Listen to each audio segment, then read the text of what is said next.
toujours pareil pour les gens qui viennent pour la première fois, pour nos invités. En fait, on dit souvent en tout cas que cette affaire, elle est simple. Elle n'est pas forcément facile, parce qu'on a souvent à se battre contre soi-même, mais en fin de compte, elle est simple.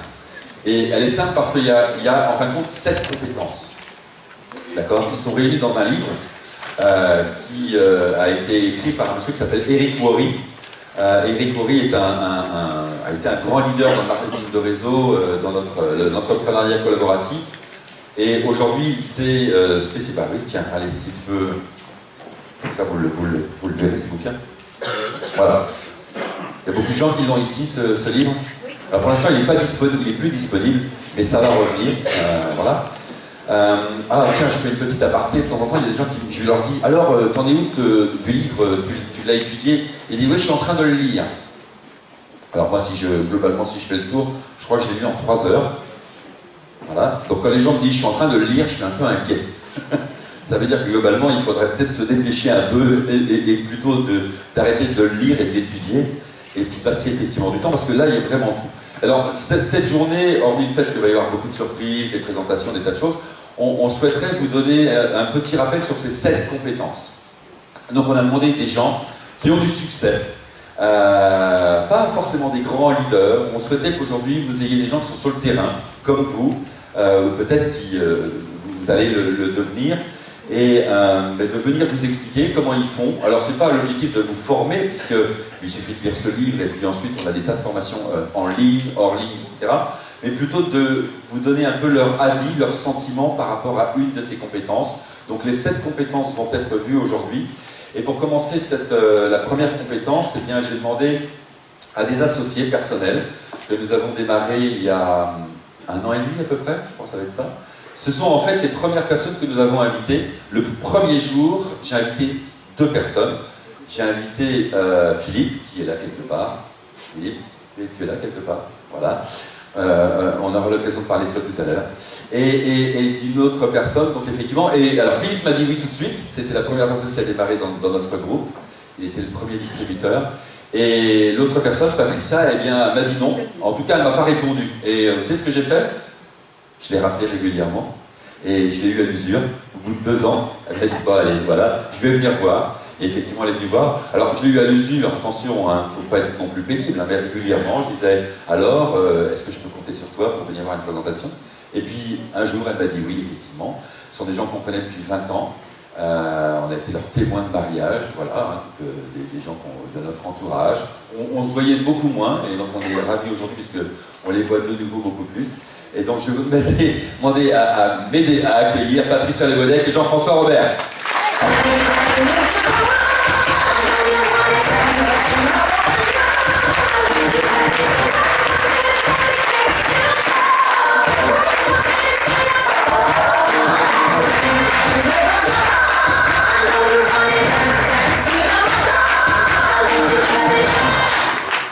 Est-ce qu'il fonctionne celui-là? Oui. Super, bonjour, je suis ravie d'être là, vraiment. On a en plus l'occasion hier, certains d'entre nous ont entendu Ben hier, et vraiment ça met la patate. Et effectivement, il faut faire passer le message. Donc voilà, on est les premiers à faire passer le message. Je me présente, je suis donc Patricia Legodec, je suis l'épouse de ce charmant monsieur depuis 11 ans. Nous avons 2 enfants, Arnaud et Solène. Arnaud 11 ans et Solène 13 ans. J'ai 3 beaux enfants, dont un qui va arriver, qui est dans la salle, déjà peut-être. Et puis je suis psychologue en libéral. Donc ça a été une première étape de liberté, à savoir vouloir s'installer et travailler chez moi pour ne plus avoir de transport. Voilà. Merci. Chacun le sait aujourd'hui, c'est cool. Moi, je suis Jean-François, je suis psychothérapeute, je travaille avec Patricia depuis une dizaine d'années maintenant. Voilà.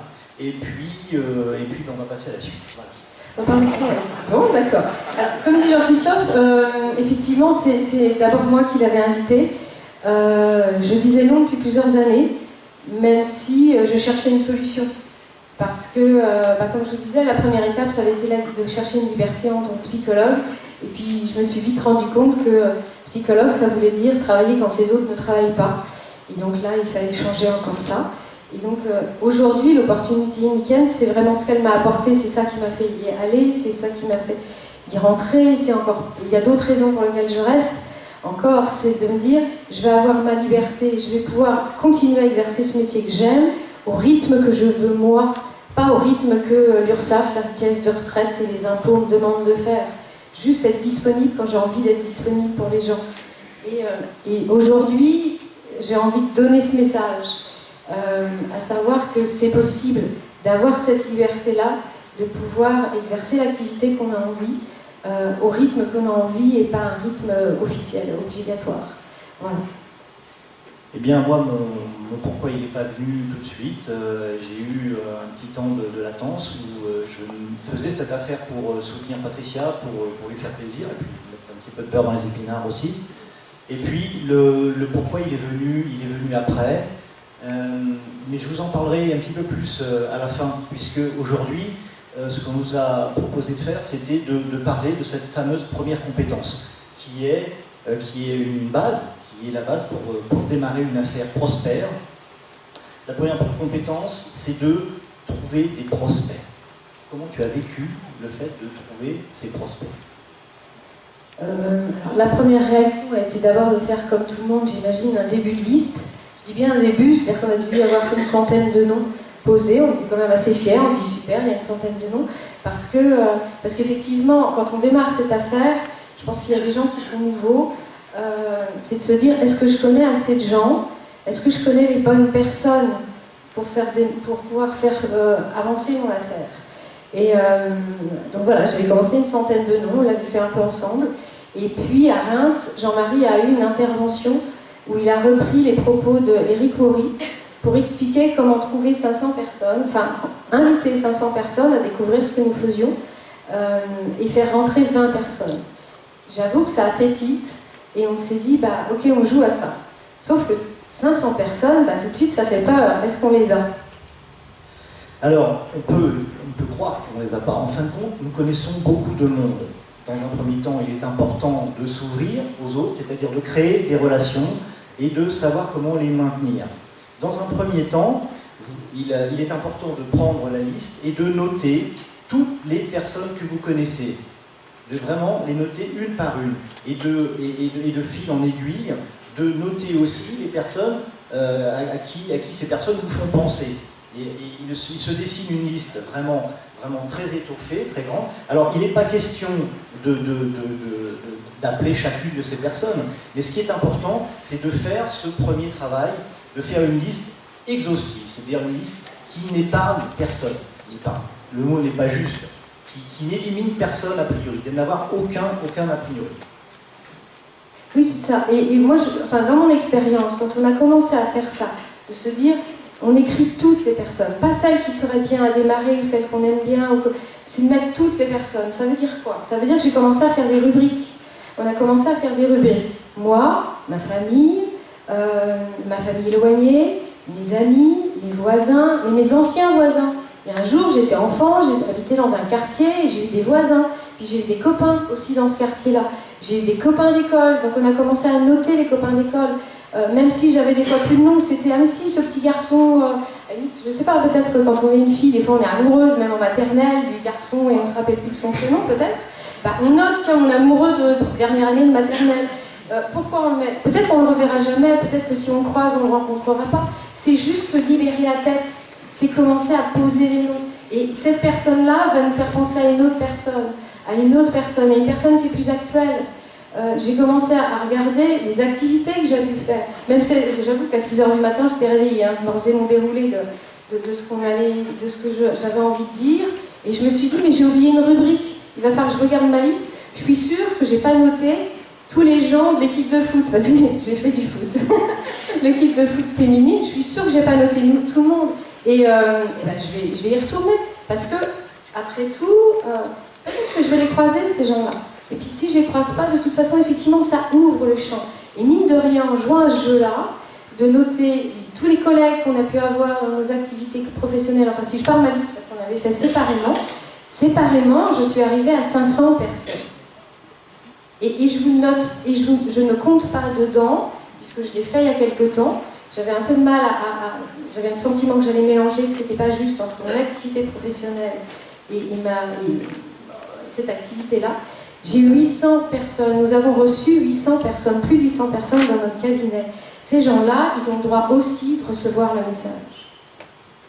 Si votre voisin fait du bruit, mettez-le sur votre liste. Parce que vous allez penser peut-être à d'autres personnes. Si votre meilleur ami, mettez-le sur votre liste. Peut-être qu'il dort mal. Peut-être qu'il dort mal. Il faut les savoir, s'il fait du bruit, c'est qu'il peut-être qu'il dort mal. Si une personne a 18 ans, mettez-la sur votre liste. Si une personne à 98 ans, mettez-la sur votre liste.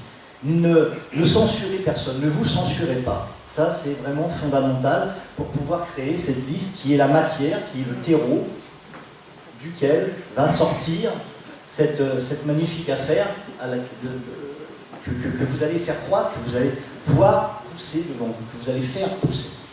Alors, ce qui est important aussi, c'est une des peurs que j'ai eues, une des peurs qui est comment est-ce que je risque d'être accueilli, comment est-ce que je vais être accueilli si je téléphone à une personne que je n'ai pas vue ou que je n'ai pas contactée depuis 30 ans, voire même 40 ans, puisque c'est un copain qui jouait avec moi, j'avais une dizaine d'années. Comment je vais être accueilli? Eh bien, figurez-vous que j'ai pris mon téléphone et je l'ai appelé, et bien j'ai été très bien accueilli. Et ça, vraiment, ça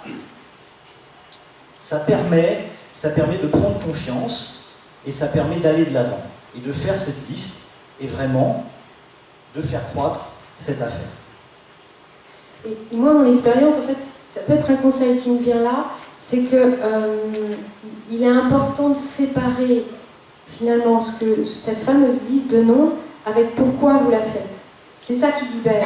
Si j'arrête de me poser la question de pourquoi j'écris ces gens-là. Juste, je les écris parce que je sépare les choses. J'écris, je fais la liste de noms de tous les gens que je connais. Et après, je m'occuperai de les appeler ou de ne pas les appeler, parce que peut-être certains, je ne pourrais pas les appeler. Me rappeler du petit garçon où j'étais amoureuse en dernière année de maternelle, ça risque d'être un peu plus dur. Mais il y a d'autres personnes dedans qui sont plus faciles, qui sont actuelles. Et puis ça libère parce que ça permet de se rappeler, de voir un peu mieux. De voir finalement nos voisins, les gens qu'on croise toute la journée. Moi j'avais ce sentiment-là, que comme je travaillais dans mon cabinet, que les seuls gens que je voyais, c'était les gens de mon cabinet ou les gens que je pouvais, parce que j'allais à l'école, et encore mes enfants commençaient à être grands, donc aller les chercher, aller les déposer, ils n'avaient plus envie. Et en fait non, je me suis rendu compte que je connaissais plein de gens et que je ne les voyais pas. Donc voilà, de les rajouter chaque jour, avoir cette discipline-là, de rajouter. Et effectivement, par rapport à la peur, c'était de se dire, bon alors maintenant que j'ai fait la liste, j'ai dit qu'il fallait que j'appelle, donc voilà. Je vais appeler. Et ça me plaisait pas, je me sentais pas à l'aise, justement, dans cette idée de démarrer en prenant mon téléphone et en voulant les inviter absolument. L'idée de Eric Maury, qui était d'inviter 500 personnes pour qu'il y en ait 20 qui rentrent. Donc, ce qui m'a plus plu, c'était, j'ai envie de créer une relation. J'ai envie de reprendre un contact avec des gens. Effectivement, je ne les ai pas vus depuis plusieurs années, mais c'est des gens que j'ai aimés, qui sont encore dans mes pensées, donc qui sont toujours là. Et on peut imaginer qu'on fait partie aussi de leurs pensées. Et c'est vraiment l'expérience que j'ai vécue, c'est vraiment ça qu'on avait envie de partager avec vous, c'est qu'ils sont ravis. Parce qu'eux aussi, le téléphone, il fait 10 tonnes. Eux aussi se sont dit, mais non, ça fait 2 ans, je ne vais quand même pas la rappeler. Depuis 2 ans, elle ne pense plus à moi, parce qu'elle ne m'appelle plus, je vais la déranger. En plus, la grande peur de l'être humain, c'est d'être rejeté, c'est de déranger. Donc non, je ne le fais pas. Et en fait, comment on le fait nous? Pas avec cette idée de les inviter, c'est de prendre des nouvelles. Ils sont ravis. Et ça a été vraiment un vrai plaisir de reprendre contact. Au mois de janvier, au mois de février, on a été chez des amis, on les a reçus chez nous. Qu'ils aient démarré ou qu'ils n'aient pas démarré, c'était pas ça. C'était déjà de reprendre contact, de raconter ce qu'on faisait. Et certains, effectivement, sont venus voir ce que l'on faisait parce qu'ils nous ont entendus enthousiastes au téléphone. On prenait des nouvelles et on donnait nos nouvelles à nous. Et puis ceux qui n'ont pas réagi par rapport à ce qu'on disait, ok, ça n'empêche pas. Je garde contact, c'est les gens que j'ai aimés, je les aime toujours, donc je continue à garder contact avec eux. Sauf que c'est ma démarche, c'est une démarche consciente, active, qui est, je nourris le réseau d'amis que j'ai, le réseau de famille, Et je suis ravie aujourd'hui de retrouver contact avec des cousins qui m'ont connue et que j'ai connue toute petite, que notre vie d'adulte, notre vie géographique a fait qu'on s'est éloigné, et puis des fois des histoires de famille qui fait qu'on s'éloigne, et là on prend le téléphone, on oublie ça, et on redevient des vrais cousins. Donc ça c'est chouette. Et donc, ce que je tenais à vous dire aussi par rapport à ça, c'est que c'est une véritable compétence. Ça veut dire qu'il n'est plus question, à partir de maintenant, si vous le voulez bien, il n'est plus question de faire confiance à la chance. C'est-à-dire que vous développez quelque chose à la force du poignet peut-être, mais c'est vous qui allez le faire. La chance, c'est quelque chose qui peut nous tomber dessus ou ne pas nous tomber dessus. Mais ça ne fonctionne pas. Alors ça fonctionne pour certaines personnes. Mais si vous ne voulez plus dépendre de ce genre de choses, il est important de ne plus lui faire confiance et donc de développer cette compétence qui est de créer et de maintenir le lien, le contact entre vous et d'autres personnes. Non pas pour forcément leur vendre quelque chose, car nous n'avons rien à leur vendre. Nous avons juste à les conseiller, nous avons juste à leur montrer tous les avantages qu'ils auraient à utiliser le système et à utiliser aussi tous ces produits. Pour terminer, j'aimerais vous parler de mon pourquoi. Je vous ai promis de le faire. Le pourquoi qui est apparu aujourd'hui, ça n'est pas un pourquoi, c'est presque pas personnel, c'est vraiment quelque chose que j'ai découvert qui est de pouvoir servir. De pouvoir trouver ma place dans la société. Et ça, je pense qu'aujourd'hui, c'est quelque chose que je vis de façon extrêmement confortable. Ma place, c'est de pouvoir délivrer un message. Le message est le suivant, c'est « Soyez libres ». Mais la liberté, on ne vous la donnera pas. Personne ne va vous la donner. Personne ne va vous la donner parce qu'elle n'a pas de valeur si on vous la donne. Elle n'a de valeur que si vous la prenez. Et pour la prendre, eh bien, il y a aujourd'hui le seul moyen que j'ai trouvé, il y en a certainement d'autres, et le moyen le plus rapide, c'est l'entrepreneuriat collaboratif, et c'est de travailler avec Nickel. Merci. Merci.